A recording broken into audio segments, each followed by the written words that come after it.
जब मैं आया सुबह अध्यक्ष जी तो मैंने नीचे ड्रॉअर में देखा ये पेन पड़ा हुआ था जो वो अपनी शर्ट के ऊपर लगा के घूमते थे। वो इसी चेयर पर ही बैठते थे, शायद अपना पेन भूल गए।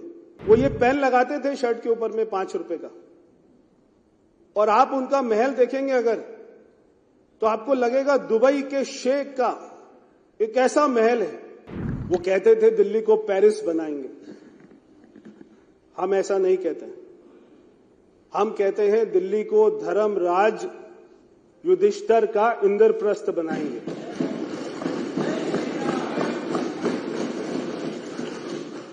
एक समय होता था जब भारत वर्ल्ड लीडर होता था।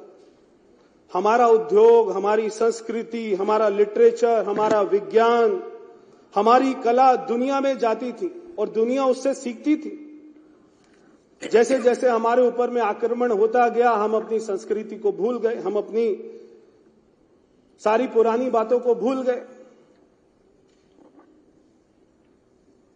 वो लोग ये भी कहते थे कि लंदन बनाएंगे। वो बात अलग है कि लंदन बनाते बनाते कब उन्होंने शराब के ठेके बनाने लग गए और वो लंदन बनाना भूल गए।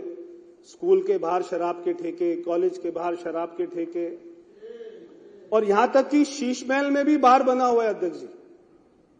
शीश महल के अंदर भी मुख्यमंत्री ने दिल्ली के टैक्स पेयर के पैसे से, जब मैं आया सुबह अध्यक्ष जी तो मैंने नीचे ड्रॉअर में देखा ये पेन पड़ा हुआ था। ये जो वो अपनी शर्ट के ऊपर लगा के घूमते थे, वो इसी चेयर पर ही बैठते थे, शायद अपना पेन भूल गए। मैं आपको दूंगा, बाद में उनके पास में पहुंचा दीजिएगा। वो ये पेन लगाते थे शर्ट के ऊपर में 5 रुपए का, और आप उनका महल देखेंगे अगर तो आपको लगेगा दुबई के शेख का एक ऐसा महल है। हम जब गए, सबसे पहले हमारी सरकार बनी, मुख्यमंत्री जी ने अपने दरवाजे खोले कार्यालय के, सारी मीडिया वहां पर आई और सारी मीडिया ने कहा 3 साल में पहली बार आए। वहां के कर्मचारियों ने बोला 3 साल में अंदर पहली बार देखा है।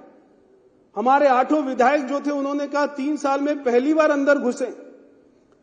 यानी मुख्यमंत्री का कार्यालय जिसमें करोड़ों रुपया लगा हुआ है, वो व्यक्ति ये 5 रुपए का रिनॉल्ट का पेन लगाकर और अपनी शर्ट का बटन जो है टेढ़ा मेढ़ा बंद कर और वो इतना करोड़ों रुपया खर्च करता था। कोई शर्म नहीं बची। और वो अपने व्यक्ति को, अपने आप को क्या नहीं किया उसने, किस किस को नहीं बेचा। बच्चों की झूठी कसम तो खाई खाई, हमारी मां यमुना की भी झूठी कसम खाई तो खाई, मगर चुनाव के दिन में 5 तारीख को वो व्यक्ति ने अपने मां बाप को भी नहीं छोड़ा।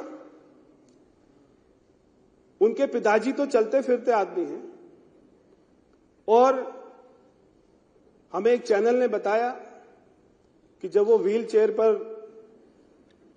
उनको लेकर जा रहे थे तो उससे 10 मिनट पहले ही उन्होंने एक चैनल को इंटरव्यू दिया। केजरीवाल अपने मां बाप को भी मार्केटिंग करने से नहीं छोड़ता है। वो उनको व्हील चेयर पर लेके गया ताकि उनको सिंपैथी मिले। अरे सड़कें बना दी होती, सीवर लाइन ठीक कर दी होती, नाले साफ कर दिए होते, यमुना साफ कर दी होती, तो ये सारे झूठी कस्में, झूठे ये सारी मार्केटिंग ये करने की जरूरत नहीं पड़ती। ये शीश महल बनाना और ऐसा आलीशान ऑफिस बनाना और ऐसी महंगी महंगी गाड़ियों में घूमना और ये प्राइवेट चार्टर में घूमना। अगर व्यक्ति, मैं जब गया था हमारी माननीय मुख्यमंत्री जी के दफ्तर में, मैं बैठा वहां पर, तो मैं 5 मिनट के बाद में मेरा मन किया कि मैं उठकर चला जाऊं, क्योंकि मुझे लगा कि जो इस कमरे में इतने अच्छे दफ्तर में बैठेगा वो तो दिल्ली की सड़कों पर जा ही नहीं सकेगा। क्या जरूरत थी ऐसे महल बनाने की, मेरे को समझ नहीं आता।